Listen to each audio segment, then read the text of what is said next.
what were your thoughts when you found out about the bill being passed? Well, actually, there are 137 state veterans homes all across the United States, and we kind of advocated Congress to create the bill. We feel that it's real important that our service-connected veterans, those who sustained a rating of 70% or more service-connected disability, be entitled to free nursing home care here in the United States of America. And what were your thoughts when it passed, but the money wasn't immediately distributed? Well, it had to do with the bureaucracy of the VA. We didn't really think it was going to take 2.5 years for the VA to facilitate it. Technically, by law, when a bill is passed into law, the agency involved, in this case the Veterans Administration, had 90 days to implement that law. They were grossly unable to get it done, and we were a little disappointed. The VA did make good on retroactive monies, so those veterans who did qualify got paid retroactively. Right here in one home, the Long Island State Veterans Home, we were able to provide $460,000 to 12 deserving veterans on a retroactive basis. So the VA did make good on those payments. And how long did they pay them back in just one lump sum, or was it like payment installations? No, it was a lump sum, and in the case of where the veteran had passed away, the check was made to the estate of the veteran. Okay.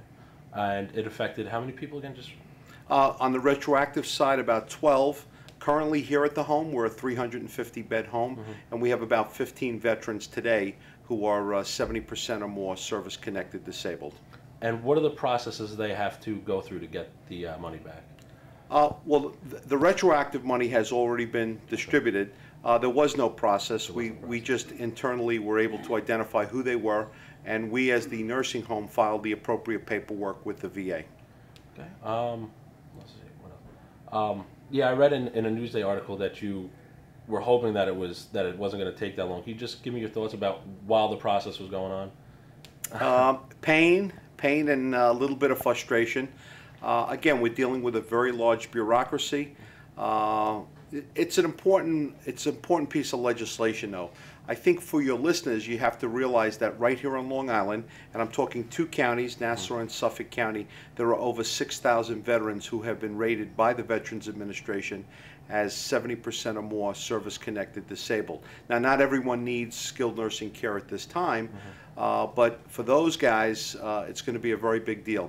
What I think the public has to realize, especially here on Long Island, is that the average cost of nursing home care today in Long Island is about $150,000 per year. So to say that you're going to get free care or no cost care is a very big deal for those veterans and for those veterans' families. Is there any other legislation you'd like to see passed concerning Veterans Affairs with nursing care? Well, one of the controversial items right now is that the full cost of care legislation provides us for a payment on a daily basis that incorporates many of the needs of the veteran.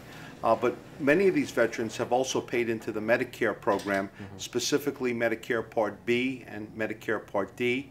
And that involves specialty services and the whole notion of Medicare Part D having your drugs reimbursed for.